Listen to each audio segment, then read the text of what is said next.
JEE advanced 2024 ఫలితాలలో open కేటగిరీలో నారాయణదే ఆధిపత్యం. నమస్తే, నేను Keshav. Welcome to Suman TV. ఆంధ్రప్రదేశ్లో శాసన మండలి ఉంటుందా ఊడుతుందా? ఇప్పుడు ఇదో పెద్ద సందేహంగా మారిపోయింది. ఎందుకంటే జగన్మోహన్ రెడ్డి తీసుకున్నటువంటి నిర్ణయం మళ్ళీ జగన్మోహన్ రెడ్డి పైనే తుపాకీ గురిపెట్టి పేల్చినట్టుగా ప్లాన్ చేయబోతున్నారా చంద్రబాబు నాయుడు అనేటువంటి చర్చ రాజకీయ వర్గాల్లో ఆసక్తికరమైనటువంటి అంశంగా మారింది.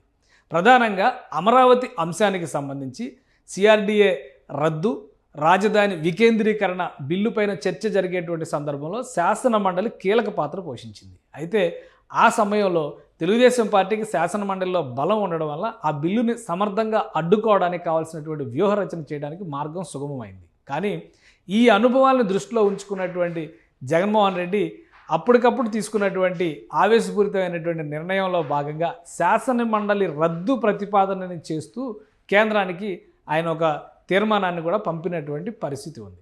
ఇప్పుడు కొత్తగా కొలువు తీరినటువంటి చంద్రబాబు నాయుడు క్యాబినెట్లో ఒక్కరికి కూడా శాసన మండలి సభ్యులకి స్థానాన్ని కేటాయించకపోవడం ఆసక్తికరమైనటువంటి అంశంగా మారింది.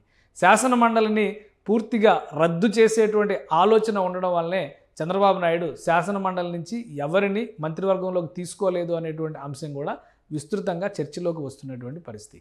అసలు శాసన మండలిలో ఉన్నటువంటి బలాబలాలు ఏంటి? ఎందుకు చంద్రబాబు నాయుడు శాసన మండలిని రద్దు నిర్ణయాన్ని, గత ప్రభుత్వం తీసుకున్న రద్దు నిర్ణయాన్ని బలపరిచేటువంటి అవకాశం ఉంటుందనేటువంటి చర్చ జరుగుతోంది. ఈ విశ్లేషణ చేద్దాం. శాసన మండలిలో ఉన్నటువంటి బలాబలాలు చూస్తే దీనిపైన ఒక క్లారిటీ వచ్చేటువంటి అవకాశం ఉంది. ఆంధ్రప్రదేశ్ శాసన మండలికి ఈ రద్దు అనేటువంటి అంశం కొత్త అంశం కాదు. గతంలో జరిగినటువంటి పరిణామాల నేపథ్యంలో ఎన్టీ రామారావు ప్రభుత్వం శాసన మండలిని పూర్తిగా రద్దు చేసింది. 2004లో ఆంధ్రప్రదేశ్లో కొత్తగా ఏర్పడినటువంటి వైఎస్ రాజశేఖర రెడ్డి ప్రభుత్వం శాసన మండలిని మరోసారి పునరుద్ధరించింది. అప్పటి కేంద్రంలో ఉన్నటువంటి యూపీఏ ప్రభుత్వం దానికి సహకరించింది. అప్పటి నుంచి శాసన మండలి కొనసాగుతూనే ఉంది. 2014లో అధికారంలోకి వచ్చినటువంటి చంద్రబాబు నాయుడు శాసన మండలి విషయంలో కూడా ఒక నిర్ణయం తీసుకుంటారని అందరూ భావించారు. అయితే శాసన మండలిని యథాతథంగా కొనసాగించాలనేటువంటి నిర్ణయానికే చంద్రబాబు నాయుడు కట్టుబడి పనిచేశారు.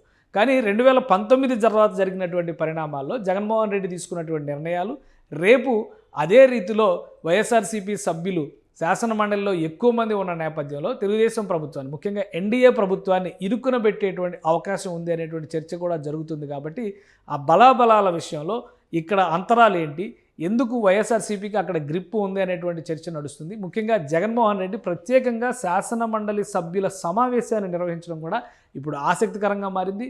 ఎన్ని చట్టాలు చేసినా, ఎన్ని నిర్ణయాలు తీసుకున్నా శాసన మండలి ద్వారానే చట్టాలుగా రూపకల్పన చేయాల్సినటువంటి పరిస్థితి ఉంటుంది. కాబట్టి అవకాశం ఉన్న చోట అడ్డుకోవాలనేటువంటి దిశానిర్దేశం కూడా జగన్మోహన్ రెడ్డి చేయడం ఇప్పుడు ఆసక్తికరంగా మారింది. ఇది మొత్తంగా ఆంధ్రప్రదేశ్లో ఉన్నటువంటి శాసన మండలి సభ్యుల సంఖ్య చూస్తే 58 మంది సభ్యులు ఉండేటువంటి శాసన మండలి ఇది. ఇందులో తెలుగుదేశం పార్టీకి, ఇప్పుడు అధికారంలో ఉన్నది తెలుగుదేశం పార్టీ కాబట్టి, అంటే కూటమి కాబట్టి, అధికార పార్టీకి వస్తున్నటువంటి శాసన మండలి సభ్యుల లెక్క ఒకసారి చూద్దాం.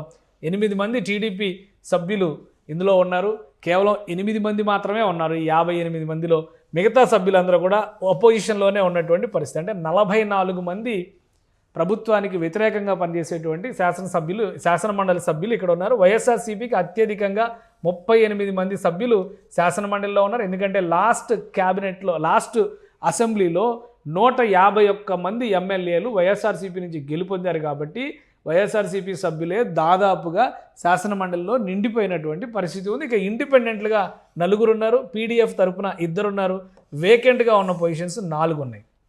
ఈ వేకెంట్స్ 6 ఉన్నాయి వేకెంట్ అయినటువంటి పొజిషన్స్. ఇవి కూడా ఏంటంటే ఎన్నికలకు ముందర, ఆంధ్రప్రదేశ్ అసెంబ్లీ ఎన్నికలకి ముందర శాసన మండలిలో ఉన్నటువంటి వైఎస్ఆర్సీపీ శాసన మండలి సభ్యులు అధిష్టానాన్ని వ్యతిరేకించి ప్రతిపక్షంలో చేరడం వల్ల, అంటే ఒకరు జనసేన పార్టీలో, మిగతా వారు తెలుగుదేశం పార్టీలో చేరినటువంటి పరిస్థితుల్లో ఈ స్థానాలన్నీ కూడా ఖాళీ అయ్యాయి. ఇంకోటి, ఆంధ్రప్రదేశ్లో కూటమి అప్రతహిత విజయానికి బాటలు వేసింది శాసన మండలి పట్టభద్రుల నియోజకవర్గ ఎన్నికలే అనేటువంటి విషయాన్ని కూడా గమనంలో పెట్టుకోవాల్సి ఉంటుంది. ఎందుకంటే ఒకేసారి 3 పట్టభద్రుల నియోజకవర్గ ఎన్నికల్లో తెలుగుదేశం పార్టీ అనూహ్యమైనటువంటి గెలుపుని నమోదు చేసింది. అలానే వైఎస్ఆర్సీపీ పైన తిరుగుబాటు వేసింది కూడా. శాసనసభలో బలం లేకపోయినా కానీ శాసన మండలిలో పంచుమర్తి అనురాధని తెలుగుదేశం పార్టీ అభ్యర్థిగా పోటీలో నిలపడం, క్రాస్ ఓటింగ్ జరగడం, అంటే వైఎస్ఆర్సీపీ ఎమ్మెల్యేలే ఆమెకు ఓటు వేయడంతో ఆమె కూడా గెలుపొందింది. ఆ తర్వాతి పరిణామాల్లోనే వైఎస్ఆర్సీపీ శాసనసభ్యులకు సంబంధించి నలుగురి పైన అనర్హత వేటు వేసినటువంటి పరిస్థితి ఉంది. సో ఇది మొత్తం సినారియో అయితే ఇప్పుడు శాసన మండలి సభ్యులు వైఎస్ఆర్సీపీకి సంబంధించి ఎవరెవరు ఉన్నారు దాన్ని కూడా ఒకసారి పరిశీలిద్దాం. ఎందుకంటే గత ప్రభుత్వం పడిపోయినటువంటి నేపథ్యంలో ఇక్కడ చైర్మన్ పోస్ట్ కూడా ప్రస్తుతం వేకెంట్గా మారింది. ఎన్డీఏ నుంచి ఎవరినైనా ఎన్నుకోవాల్సినటువంటి అవసరం ఉంది 8 మంది సభ్యులు. ఎందుకంటే ప్రభుత్వాన్ని ఎవరు నడుపుతున్నారో వారికి అనుకూలమైనటువంటి నిర్మాణాలు జరుగుతాయి కాబట్టి అదే తరహాలో డిప్యూటీ చైర్మన్ పోస్టును కూడా ఇక్కడ నియమించాల్సినటువంటి పరిస్థితి ఉంది. ప్రభుత్వం మారింది కాబట్టి ఇప్పుడు లీడర్ ఆఫ్ ద అపోజిషన్ వచ్చేసరికి సీఎం ఎవరుంటే వారే అవుతారు కాబట్టి ముఖ్యమంత్రి చంద్రబాబు నాయుడే ఆ స్థానాన్ని భర్తీ చేస్తారు. ఇక లీడర్ ఆఫ్ ద అపోజిషన్ ఈ సమావేశాలకు సంబంధించి టు బి డిసైడెడ్. వైఎస్ఆర్సీపీ తన క్యాండిడేట్ ఎవరు అనేది అపోజిషన్ లీడర్గా ఎవరిని పెట్టాలనేది నిర్ణయించుకోవాల్సినటువంటి అవసరం బాధ్యత ఇప్పుడు వైఎస్ఆర్సీపీ మీదే ఉంటుంది. సో ఇది ఓవరాల్గా వైఎస్ఆర్సీపీకి సంబంధించి శాసనమండలి కంపోజిషన్ ఎప్పుడు కూడా శాసనసభ, స్థానిక సంస్థలు, అలానే పట్టభద్రుల నియోజకవర్గాలు, ఉపాధ్యాయ నియోజకవర్గాలు, ఈ కాంబినేషన్స్ నామినేటెడ్ పోస్టులు ఈ 5 రకాల కాంబినేషన్స్తోనే శాసనమండలిలో సభ్యుల నియామకం జరుగుతుంది. ఆంధ్రప్రదేశ్ శాసనమండలిలో చూస్తే కనుక శాసనసభ నుంచి ఎన్నుకోబడినటువంటి శాసనసభ్యులు 20 మంది ఉంటారు. ఆ కేటగిరీలో చూస్తే మొత్తం ఎక్కువ శాతం మంది వైఎస్ఆర్సీపీకి సంబంధించినటువంటి నాయకులే ఎక్కువ మంది కనిపిస్తున్నారు. ఎందుకంటే ఈ 20 మందిలో 12 మంది వైఎస్ఆర్సీపీ సభ్యులే ఉన్నారు. టీడీపీ నుంచి 5 ఉన్నారు. 3 స్థానాలు ప్రస్తుతం ఖాళీగా ఉన్నటువంటి స్థానాలు, అంటే అనర్హత వేటు వేయబడినటువంటి ఎమ్మెల్సీలకు సంబంధించినటువంటి స్థానాలుగా వాటిని మనం చూడాల్సి ఉంటుంది. ఇక ఇందులో పివివి సత్యనారాయణరాజు వైఎస్ఆర్సీపీ నుంచి 2029 వరకు ఆయన శాసనమండలి సభ్యుడిగా కొనసాగుతారు.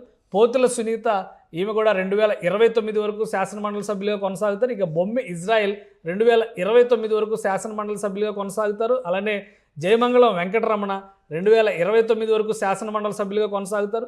చంద్రగిరి యేసురత్నం 2029 వరకు కొనసాగుతారు. అలానే మర్రి రాజశేఖర్ 2029 వరకు కొనసాగుతారు. అంటే 6 సభ్యులు 2029 వరకు కొనసాగే వాళ్ళు ఉన్నారు. 2023లో ఎలక్ట్ అయినటువంటి శాసనసభ ద్వారా ఎలక్ట్ అయినటువంటి నాయకులు. ఇందులో గతంలో తెలుగుదేశం పార్టీ నుంచి ఎమ్మెల్సీగా ఉండి జంప్ కొట్టి వైఎస్ఆర్సీపీలోకి వెళ్ళినటువంటి నాయకురాలు పోతుల సునీత. అలానే జయమంగళం వెంకటరమణ కూడా టీడీపీ లీడర్గా కైకలూరు నియోజకవర్గం నుంచి రిప్రజెంట్ చేసి ఎన్నికలకు ముందర జంప్ కొట్టి వైఎస్ఆర్సీపీలో ఎమ్మెల్సీగా ఎన్నికైనటువంటి నాయకుడు. సో వీళ్ళు ఎటువైపు ఉంటారు, వీళ్ళు మళ్ళీ జంపు జిలానీలు అవుతారా లేదా అనేది ఆ నిర్ణయం వాళ్ళకే వదిలేద్దాం.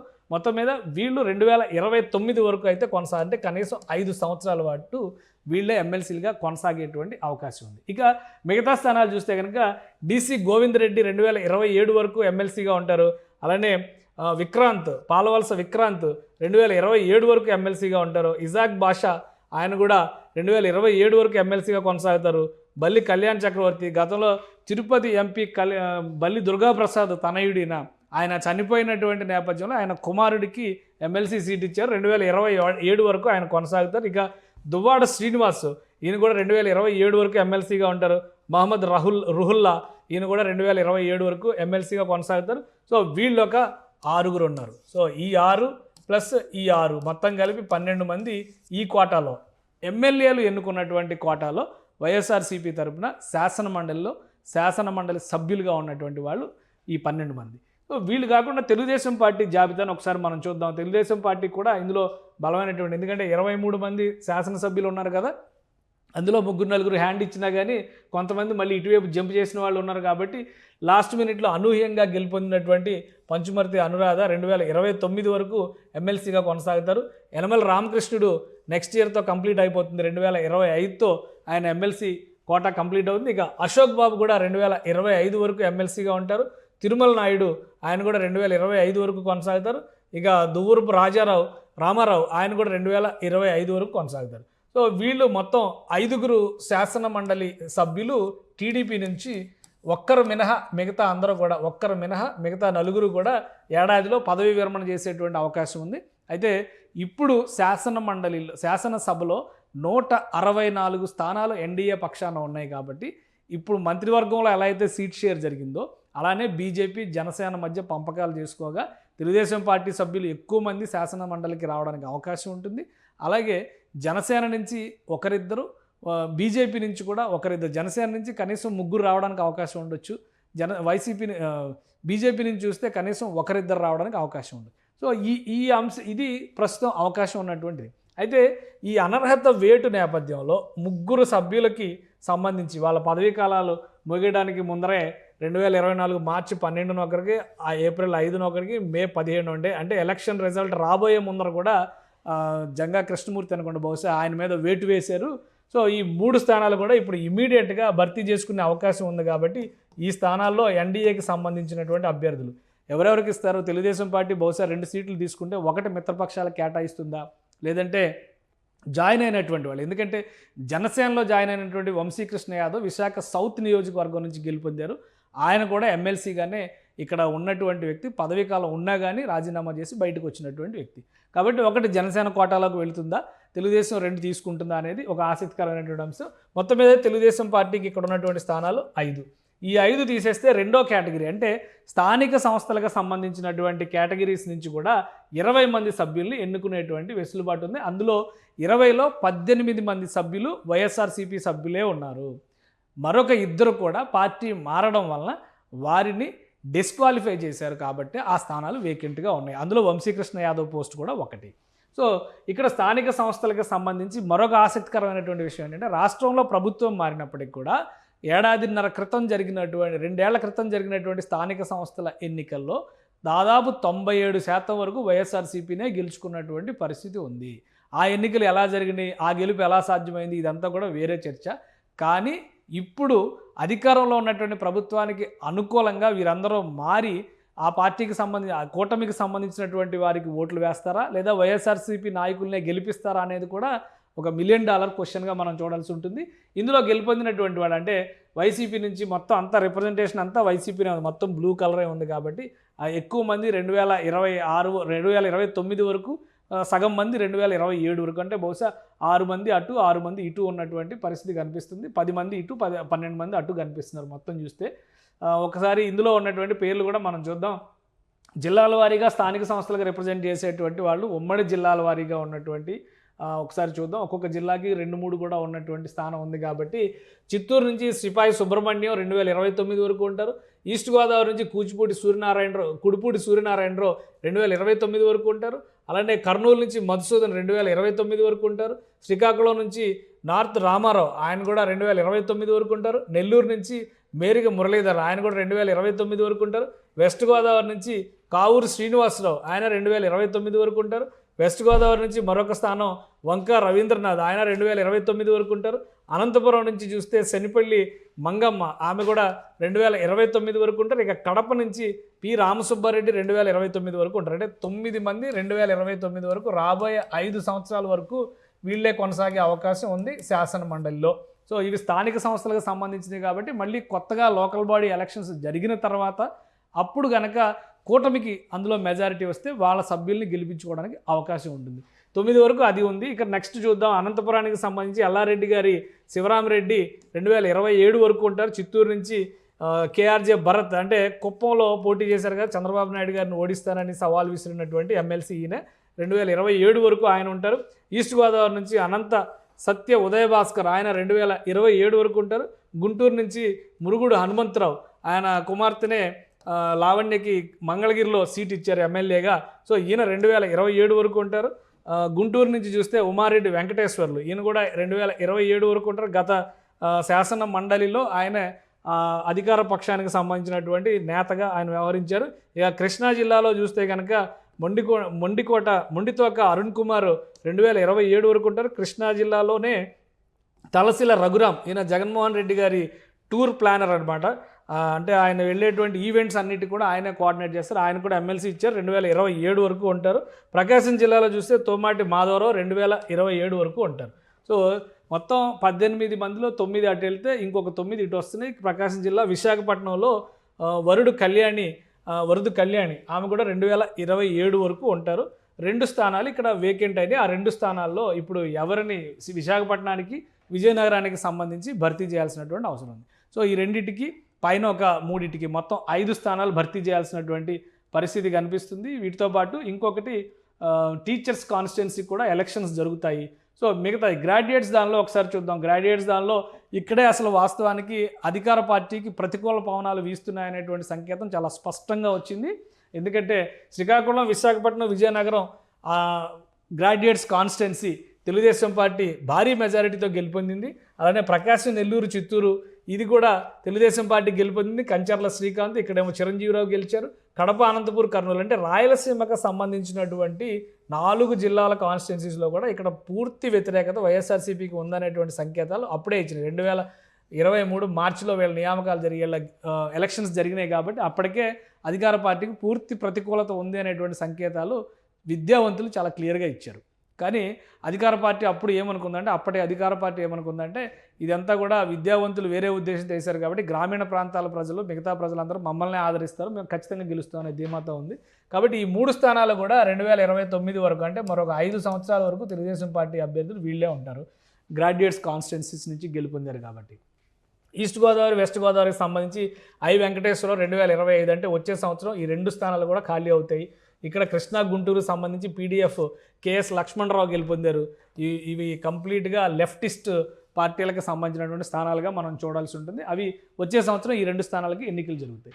సో ఇంకా టీచర్స్ కాన్స్టిట్యున్సీకి సంబంధించి అంటే ఈ పీడీఎఫ్ సంస్థ ఇవన్నీ కూడా టీచర్స్ కాకపోయినా కానీ వాళ్ళు గ్రాడ్యుయేట్స్లో కూడా యాక్టివ్గా ఉండేటువంటి విద్యార్థి సంఘాల నాయకులుగానే మనం చూడాల్సి ఉంటుంది.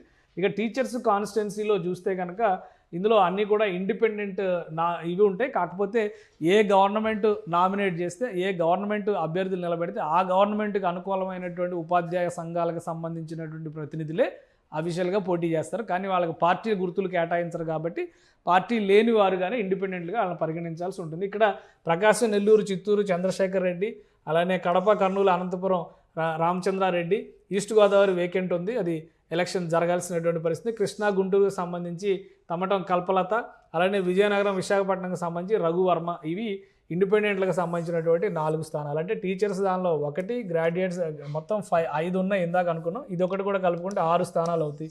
టీచర్స్ 1, గ్రాడ్యుయేట్స్ 2, ఎలక్షన్స్కి సంబంధించినట్టు ఈ దీనిలో మొత్తంగా చూస్తే కనుక 6 వేకెంట్ లిస్ట్ మనకి శాసన మండలిలో కనిపిస్తుంది. ఈ 6 గెలుచుకోవడానికి అధికార పార్టీ కూటమికి, ఇప్పుడు ఉన్నటువంటి ఎన్డీఏ కూటమికి అవకాశాలు ఉండొచ్చు.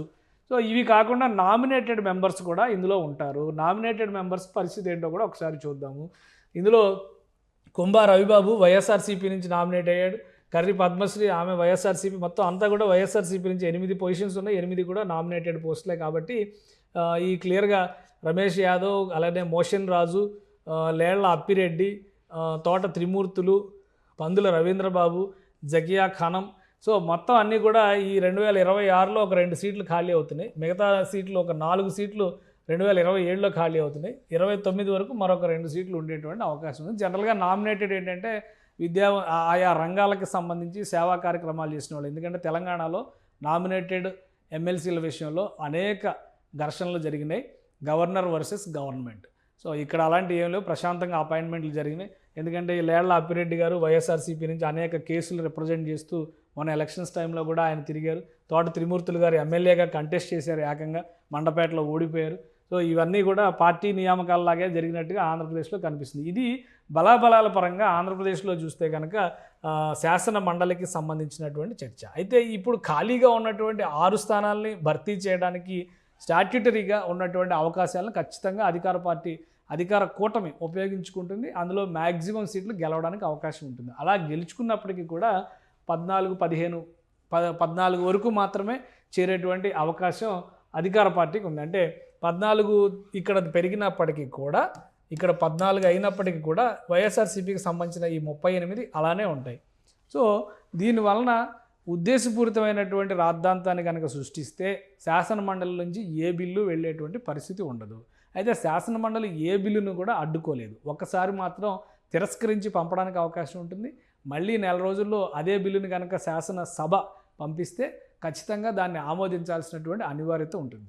మొన్న జరిగినటువంటి పరిణామాల్లో 3 రాజధానుల బిల్లు విషయంలో సెలెక్ట్ కమిటీకి రిప్రజెంట్ చేయాలనేటువంటి నిర్ణయం తీసుకోవడం వివాదాస్పదమైంది. ఎందుకంటే సెలెక్ట్ కమిటీ క్లియర్ చేసే వరకు ఆ బిల్లు పాస్ అయ్యేటువంటి అవకాశం ఉండదు. అదే బిల్లుని తిప్పి పంపేటువంటి ప్రయత్నం చేస్తే రెండోసారి ఖచ్చితంగా ఆమోదించాల్సినటువంటి అనివార్యత శాసన మండలికి ఉంటుంది. అంటే శాసన మండలి ఏ బిల్లునైనా మ్యాక్సిమం 4 నెలలకు మించి హోల్డ్ చేసేటువంటి అవకాశం ఉండదు. ఒకవేళ సెలెక్ట్ కమిటీ లాంటి ప్రయోగం చేస్తే అది కొంత ఇబ్బంది పెట్టేటువంటి అవకాశం ఉంటుంది. బహుశా ఈ అంశాలన్నింటినీ దృష్టిలో ఉంచుకునే శాసనమండలి విషయంలో ఎదురయ్యేటువంటి ప్రతికూలతలని అర్థం చేసుకోవడం ద్వారా మెజారిటీ రావాలంటే కనీసం 2-3 ఏళ్ళు ఆగాల్సినటువంటి పరిస్థితి ఉంటుంది. ప్రస్తుతం ఆంధ్రప్రదేశ్లో ఆగిపోయినటువంటి అభివృద్ధి కార్యక్రమాలు కానీ, వేగంగా పనులు నడవాలన్నా కానీ ఈ ప్రతికూలతలు ఉంటే ఇబ్బందికరమైనటువంటి వాతావరణం ఉంటుంది అని ప్రస్తుతం రాష్ట్ర ముఖ్యమంత్రిగా బాధ్యతలు తీసుకున్నటువంటి చంద్రబాబు నాయుడు భావిస్తున్నారా? అందుకనే శాసన మండలిలో ఉన్నటువంటి యనమల రామకృష్ణుడు లాంటి సీనియర్ మోస్ట్ లీడర్ కూడా మంత్రివర్గంలో చోటు కల్పించలేదా అనేటువంటి అనుమానాలు బలపడుతూ ఉన్నాయి. శాసనసభకి సంబంధించి ఈ నెల 20వ తేదీన తొలి సమావేశం నిర్వహించాలనేటువంటి నిర్ణయానికి ప్రభుత్వం వచ్చినట్టుగా తెలుస్తుంది. తొలి సమావేశం రోజున శాసన సభ్యులందరూ కూడా ప్రమాణ స్వీకారాలు చేస్తారు. మరుసటి రోజు శాసనసభ స్పీకర్ని ఎన్నుకునేటువంటి కార్యక్రమం ఉంటుంది. స్పీకర్ ఎన్నిక తర్వాత BAC అంటే బిజినెస్ అడ్వైజరీ కమిటీ మీటింగ్ ద్వారా శాసనసభకి సంబంధించినటువంటి షెడ్యూల్ని డిసైడ్ చేసే అవకాశం ఉంటుంది. ఇదే క్రమంలో అపోజిషన్లో ఉన్నటువంటి వైఎస్ఆర్సీపీ కూడా దానికి సంబంధించి శాసన మండలిలో తన ప్రతినిధుల్ని నియమించుకోవాల్సినటువంటి అవసరం ఉంటుంది. సో ఈ సందర్భంలో మరింత స్పష్టత వచ్చేటువంటి అవకాశం ఉంది. ఒకవేళ శాసన మండలి ద్వారా ప్రభుత్వం తీసుకోబోయేటువంటి నిర్ణయాల్ని మరింత ఇబ్బంది పెట్టేటువంటి ప్రయత్నాలు వైఎస్ఆర్సీపీ చేసే అవకాశాలు ఉంటే గతంలో జగన్మోహన్ రెడ్డి ప్రతిపాదించినటువంటి తీర్మానాన్నే కేంద్రంలో ఆమోదింపజేసుకోవడం ద్వారా పూర్తిగా శాసన మండలికి తిలోదకాలు ఇవ్వాలనేటువంటి ఆలోచనలో ఉన్నట్టుగా తెలుగుదేశం వర్గాలు కొన్ని వ్యాఖ్యానిస్తుండడం ఇప్పుడు ఆసక్తికరంగా మారింది. సో చంద్రబాబు నాయుడు ఎటువైపు అడుగులు వేస్తారు? గతంలో కూడా అమరావతి విషయంలో అనేక కేసులు వేయడం వలన వాటిని క్లియర్ చేసుకుని అమరావతిలో శంకుస్థాపన చేసేసరికి 2017 వచ్చేసింది. రాష్ట్ర విభజన వలన అలానే విభజనకు సంబంధించిన అంశాలన్నీ క్లియర్ చేసుకోవడానికి కొంత సమయం, ఈ కేసులు క్లియర్ చేసుకోవడానికి మరికొంత సమయం, దీనివల్ల విలువైనటువంటి 2.5 సంవత్సరాల కాలాన్ని కోల్పోయినట్టుగా ముఖ్యమంత్రి చంద్రబాబు నాయుడు భావిస్తున్నట్టుగా తెలుస్తుంది. ఈ క్రమంలోనే ఈసారి అలాంటి ఆటంకాలు ఏవీ రాకుండా శాసన మండలి విషయంలో వ్యూహాత్మకంగానే ఆయన మౌనం పాటిస్తున్నారని తెలుగుదేశం పార్టీ వర్గాలు చెబుతున్నాయి. సో ఎంతవరకు శాసన మండలి కొనసాగుతుంది, కొనూపిరితో ఉన్నటువంటి శాసన మండలికి ఆ ఊపిరిని అందిస్తారా లేదా ఆపేస్తారా అనేటువంటి చర్చ ఇప్పుడు ఆంధ్రప్రదేశ్ రాజకీయ వర్గాల్లో ఆసక్తికరంగా మారుతుంది. ఏం డెసిషన్ తీసుకుంటారో 20వ తారీఖున జరగబోయేటువంటి పరిణామాల ఆధారంగా మరొక అంచనా వేయడానికి ఆస్కారం ఉండొచ్చు. So let us wait and see. Suman టీవీలో మీ పర్సనల్ అండ్ బిజినెస్ ప్రమోషన్స్ కోసం కింది నెంబర్కి కాంటాక్ట్ చేయండి.